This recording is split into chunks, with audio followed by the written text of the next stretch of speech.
या बुलेटिनची सुरुवात एका मोठ्या बातमीने करूयात।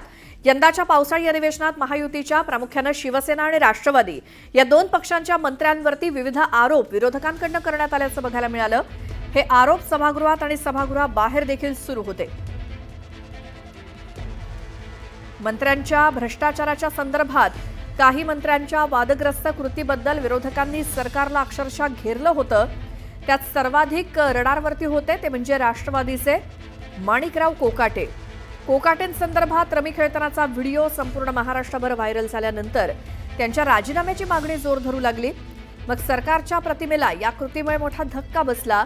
या संदर्भात मुख्यमंत्री देवेंद्र फडणवीस यांनी दोन्ही पक्षातील प्रमुखांना वादग्रस्त मंत्र्यांसंदर्भात कारवाई करण्याचे आदेश दिले आणि या आदेशानंतर पहिलं पाऊल पुढे टाकत उपमुख्यमंत्री अजित पवार यांनी माणिकराव कोकाटे यांच्यावरती कारवाई करत राजीनामा न घेता खातेपालट केला आणि त्यांच्याकडचं कृषी खातं काढून घेत त्यांना क्रीडा खात्याची जबाबदारी दिली।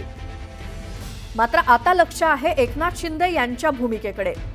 शिंदेंच्या शिवसेनेतले मंत्री संजय शिरसाट आणि योगेश कदम हे देखील विरोधकांच्या रडारवर आहेत। त्यामुळे अजित पवार यांच्या पुढाकारानंतर एकनाथ शिंदे शिवसेनेतल्या मंत्र्यांवरती काय कारवाई करणार याकडे लक्ष लागलंय।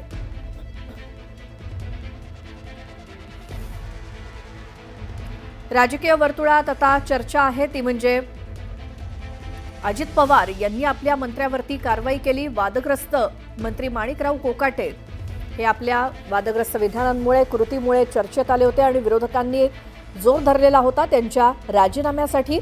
अजित पवार यांनी एक पाऊल पुढे टाकत त्यांचा राजीनामा नाही मात्र त्यांचं कृषी मंत्रीपद काढून घेतलं आणि खातेपालट केला आणि आता मात्र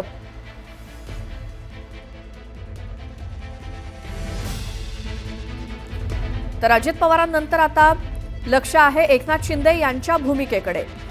कारण संजय शिरसाट योगेश कदम हे देखील मंत्री विरोधकांच्या रडारवरती आहेत। त्यामुळे अजित पवारांनंतर एकनाथ शिंदे कधी कारवाई करणार आपल्या मंत्र्यांवरती याकडे सर्वांचं लक्ष आहे, विरोधकांचं देखील।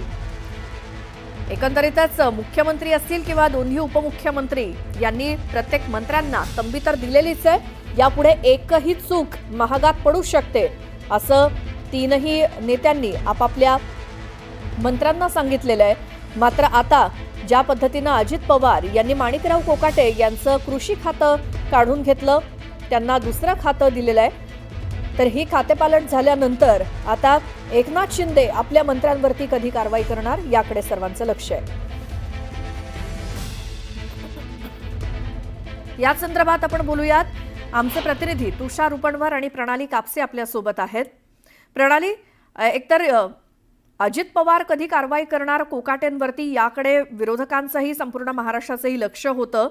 त्या पद्धतीनं राजीनामा नाही पण कारवाई झालेली आहे, त्या संदर्भात काय सांगाल आणि आता पुढे शिंदेंची भूमिका काय याकडे देखील लक्ष आहे। आपण जर बघितलं तर सगळ्यात आधी जो एकूण वाद आपण बघितला तर हा अधिवेशनाच्या कालावधीमध्ये सुरू झालेला होता। म्हणजे माणिकराव कोकाटेंचं तर प्रकरण खरं तर अधिवेशन झाल्यानंतर आलेलं आहे, परंतु अधिवेशन काळामध्ये संजय शिरसाट असतील किंवा योगेश कदम असतील यांचे मुद्दे सभागृहात आणले गेले। सभागृहात त्या मुद्द्यांवर चर्चा झाली होती, परंतु अजून आणि कारवाईची मागणी सुद्धा त्याच कालावधीत झाली होती, परंतु शिंदेंच्या मंत्र्यांवर मात्र अजून कारवाई झालेली नाही। जेव्हा की अधिवेशन संपल्यानंतर माणिकराव कोकाटेंचं प्रकरण बाहेर आलं आणि त्यांच्यावर कारवाई सुद्धा झाली। आता ती कारवाई कुठल्या स्वरूपाची झाली हे जरी गौण असलं तरी कारवाई झाली हे महत्वाचं आहे, असं मात्र शिंदेंच्या मंत्र्यांच्या बाबतीत होताना दिसत नाहीये। मुख्यमंत्र्यांनी सांगायचं आणि राष्ट्रवादीने करायचं अशी सध्याची रीत आपल्याला बघायला मिळते आहे। मुख्यमंत्र्यांनी एखाद्या गोष्टीवर नाराजी व्यक्त केली की त्यावर आपल्या जे मंत्री आहेत त्यांना तंबी देणं असो, त्यांच्यावर कारवाई करणं असो, याच्यामध्ये राष्ट्रवादी ही लवकरात लवकर कारवाई करते असं दिसून येत आहे। परंतु सांगून सुद्धा शिंदेंच्या मंत्र्यांवर कारवाई होत नाही असं चित्र आता हळूहळू दिसायला लागलं। एकूण जर आपण बघितलं तर शिंदेंच्या मंत्र्यांवर कारवाईची मागणी ही अधिवेशन काळापासून होती आहे, परंतु त्यांच्यावर अजून कारवाई झालेली नाही। कालचं माणिकराव कोकाटेंवर कारवाई करणं हे एक प्रकारे शिंदे यांच्यावर दबाव वाढवण्यासारखंच आहे।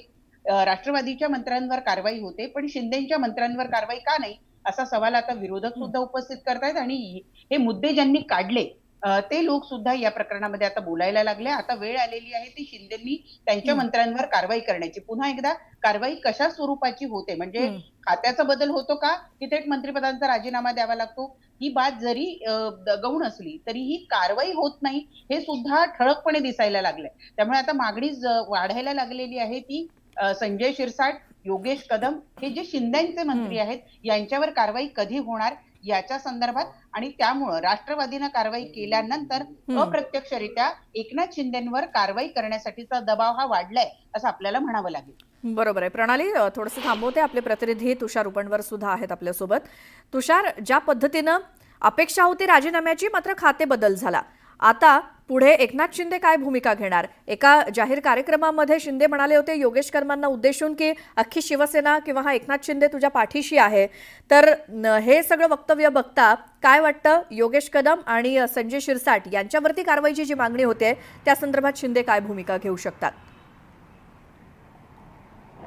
श्वेता, नक्कीच उपमुख्यमंत्री एकनाथ शिंदे यांनी योगेश कदम यांच्यावरती आरोप सुरू असताना केलेलं वक्तव्य, हा एकनाथ शिंदे आणि शिवसेना संपूर्ण तुझ्या पाठीशी आहे, हे वक्तव्य संपूर्ण महाराष्ट्राने पाहिलं. मात्र दुसरीकडे मुख्यमंत्री देवेंद्र फडणवीस सध्या आपल्याला महायुतीचं सरकार चालवताना पाहायला मिळतात.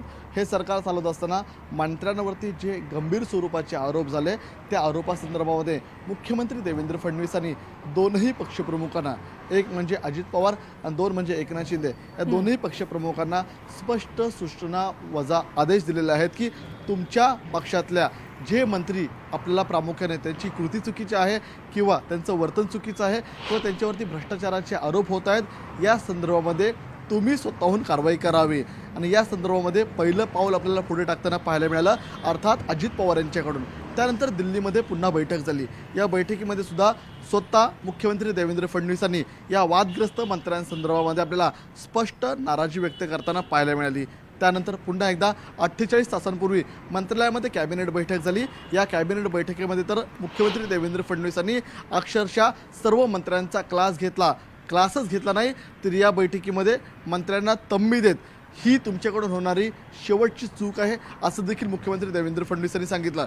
त्यांनी या बैठकीमध्ये स्पष्ट सांगितलं की माझ्यासाठी महाराष्ट्र महत्त्वाचा आहे, माझ्यासाठी सरकारची प्रतिमा महत्त्वाची आहे. जर कोणत्याही मंत्र्याचं कृत्य चुकीचं असेल तर त्या मंत्र्याला या पुढील काळामध्ये कोणतीही नोटीस किंवा त्या मंत्र्याला सूचना दिली जाणार नाही, त्या मंत्र्यावरती थेट कारवाईचा या ठिकाणी बडगा उभारताना पाहायला मिळणार आहे. तर मुख्यमंत्री देवेंद्र फडणवीस आपल्या सरकारच्या प्रतिमेविषयी आपल्याला सक्षम असल्याचं पाहायला मिळते आणि त्यामुळेच काल आपल्याला सह्याद्री अतिथीगृहावरती राजकीय घडामोडींना वेग आला आणि काल पहिला आपल्याला खाते पायलट पाहायला मिळाला. आता लक्ष लागलेलं आहे एकनाथ शिंदेंच्या भूमिकेकडे. एकनाथ शिंदेंनी जरी सार्वजनिक कार्यक्रमांमध्ये योगेश कदम यांची पाठराखण केलेली असली तरीही योगेश कदम असेल किंवा संजय शिरसाट असेल, या दोघांचाही पाठलाग आपल्याला विरोधकांनी सोडल्याचं पाहायला मिळत नाहीये. त्यामुळे आता एकनाथ शिंदे यांच्यावरती आपल्याला अजित पवारांमुळे दबाव वाढलेला आहे. ते नेमके त्यांच्या मंत्र्यांवरती काय कारवाई करणार याकडे. बरोबर आहे. तुषार आणि प्रणाली दोघांचेही धन्यवाद या सगळ्या माहितीसाठी. आता पुढची बातमी. वादग्रस्त कृषी मंत्री माणिकराव कोकाटे यांचं खातं अखेर बदलण्यात आलं. माणिकराव कोकाटे यांच्याकडे क्रीडा आणि युवक कल्याण खातं देण्यात आलंय, तर दत्तात्रय भरणे यांच्याकडे कृषी खात्याची जबाबदारी देण्यात आली आहे. माणिकराव कोकाटे यांचा सभागृहात मोबाईलवरती रमी खेळतानाचा एक व्हिडिओ समोर आला. त्यानंतर राज्यात वातावरण चांगलंच तापलं. राष्ट्रवादी शरद पवार गटाचे आमदार रोहित पवार यांनी आपल्या ट्विटर हँडलवरनं हा व्हिडिओ पोस्ट केला होता. हा व्हिडिओ समोर आल्यानंतर विरोधकांकडून सातत्यानं सरकारच्या कोंडीचा प्रयत्न सुरू होता. माणिकराव कोकाटे यांच्या राजीनाम्याची मागणी सुरू होती. माणिकराव कोकाटे यांचा मोबाईलवरती रमी खेळतानाचा व्हिडिओ समोर आल्यानंतर त्यांचा राजीनामा घेतला जाऊ शकतो अशी चर्चा सुरू होती. मात्र माणिकराव कोकाटे यांचा राजीनामा न घेता त्यांच्याकडे असलेलं खातं बदलण्यात आलंय.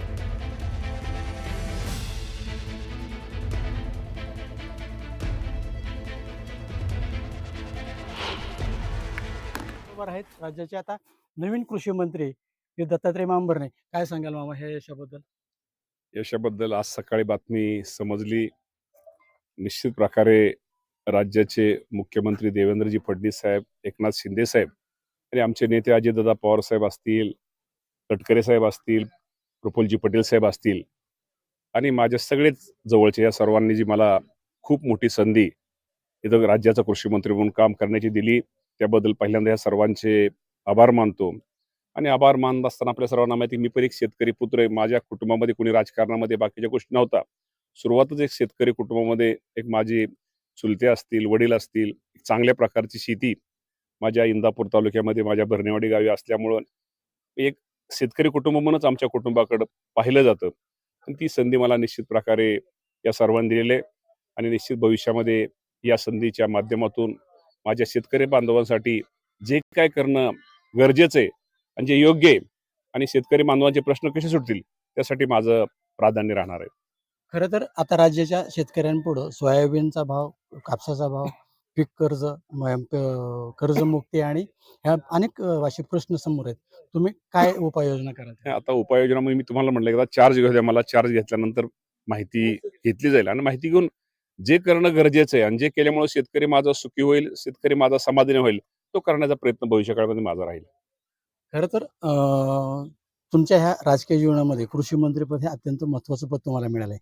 ह्याचं श्रेय कोणाला जातं? याचं श्रेय शेवटी मुख्यमंत्री, दोन्ही उपमुख्यमंत्री आणि विशेषतः आमचे सर्वांचे नेते अजितदादा पवार साहेब आणि तटकरे साहेब आणि प्रफुल्लजी पटेल साहेब आणि आमच्या राष्ट्रवादी पक्षाचे सगळेच, आमच्या महायुतीचे सगळेच सहकारी, यांना सगळं श्रेय जातं. एक शेवटचा प्रश्न, खरंच का कृषी मंत्रालय वसाडगावची पाटील की? आता मी असं कृषीच्या बाबतीमध्ये, शेतीच्या बाबतीमध्ये म्हणणं खरं तर ते चुकीचं होईल. शेवटी आपला जन्म, आपले संस्कार आपल्याला शेतीनेच घडवलेलं आहे. शेतीनेच आपल्याला शेतकरी म्हणूनच आपण मोठे झालेलो आहोत. त्यामुळं शेतकऱ्यांविषयी तुम्हाला मी सांगतो, खरंच माझ्यासारख्याला तर एक वेगळ्या प्रकारची एक आत्मीयता आहे. त्यामुळं आपल्याला नंतर भविष्यामध्ये त्या गोष्टी दिसतील. खरं तर कृषी मंत्रालय हे दत्तमामा भरणेसाठी अत्यंत महत्त्वाचं खातं आहे. कारण दत्तमामा भरणे सकाळी उठल्या उठल्या शेतामध्ये असतात. जमिनीवरती पाय असणारा नेता म्हणून त्यांची ओळख आहे. मधुकर गालांडे, न्यूज 18 लोकमत, इंदापूर, अंतुर्णे. दरम्यान रोहित पवारांनी ट्विट करत सर्वच मंत्री जबाबदारीनं वागतील अशी अपेक्षा व्यक्त केली आहे. कोणतंही मंत्रिपद ही मोठी जबाबदारी असते आणि त्या पदावरील व्यक्ती जबाबदारीनं न वागल्यास, त्या पदाला न्याय न देऊ शकल्यास सर्वसामान्यांना त्याचा फटका बसतो. तसंच काहीसं कोकाटे साहेबांच्या बाबतीत झालं होतं आणि त्याचा फटका सर्वसामान्य शेतकऱ्यांना बसत होता. म्हणूनच त्यांच्या राजीनाम्याची मागणी होती. कोणत्याही खात्यात गलथान कारभार होऊन सर्वसामान्यांना फटका बसत असेल तर संपूर्ण सरकार त्यासाठी जबाबदार असतं. त्यामुळे खाते बदल केला म्हणजे आपण सुटलो असा गैरसमज नेतृत्वानं करून घेऊ नये. आमचं सर्वच खात्यांवरती लक्ष राहतं आणि राहणार आहे. कोणत्याही मंत्र्याचा असंवेदनशीलपणा महाराष्ट्र खपवून घेणार नाही. त्यामुळे सर्वच मंत्री जबाबदारीनं वागतील ही अपेक्षा, अशी पोस्ट रोहित पवार यांची. दरम्यान कोकाटेंवरती करण्यात आलेल्या कारवाईवरती उपमुख्यमंत्री एकनाथ शिंदेंनी काय प्रतिक्रिया दिली, ऐकूयात. सरकारने, मुख्यमंत्री महोदयांनी, अजितदादाने घेतलेला तो निर्णय आहे आणि नक्कीच यामध्ये सरकार हे सर्वसामान्यांचं आहे, शेतकऱ्यांचं आहे. शेतकऱ्यांना न्याय देण्याचं काम सरकारने गेल्या मागच्या महायुती सरकारमध्ये केलं. मला वाटतं आतापर्यंतच्या इतिहासामध्ये 45,000 कोटी रुपये शेतकऱ्यांना, मग ते नुकसान भरपाई असेल, इतर सोयी सुविधा असतील, शेतकरी सन्मान योजना असेल, पीक विमा योजना असेल, या माध्यमातून शेतकऱ्यांना दिलेत. यापुढे देखील महायुती हाच ओघ शेतकऱ्यांना मदतीचा कायम ठेवणार आहे. तर धनंजय मुंडे यांनी कोकाटेंवरती कारवाई होणार हे लक्षात आल्यानंतर मुख्यमंत्री देवेंद्र फडणवीसांची वर्षावर जाऊन भेट घेतली. अजित पवार यांच्या वाढदिवसानिमित्त आयोजित स्नेहभोजनाच्या छायाचित्रात सुद्धा ते मुख्यमंत्री फडणवीस यांच्या बाजूला दिसतायत. मंत्रिमंडळात पुन्हा वापसी होण्यासाठी त्यांचं हे लॉबिंग सुरू होतं, पण हे सगळे प्रयत्न वाया गेलेत असं दिसून येत आहे. मुंडे यांच्याकडनं टाकला जात असलेला राजकीय दबाव हा फारसा काही उपयुक्त ठरला नाही असंच म्हणावं लागतंय. धनंजय मुंडे यांना भोवलेलं संतोष देशमुख हत्याकांड प्रकरणात वाल्मिक कराडच मास्टरमाइंड असल्याचं तपासात उघड झाल्यामुळे धनंजय मुंडे या प्रकरणातून आपलं नाव स्वच्छ करण्याचा प्रयत्न करू लागले होते, पण त्याचा फारसा काही उपयोग झालेला नाही. त्यामुळेच त्यांची काही वापसी झाली नाही मंत्रिमंडळात असं म्हणावं लागेल.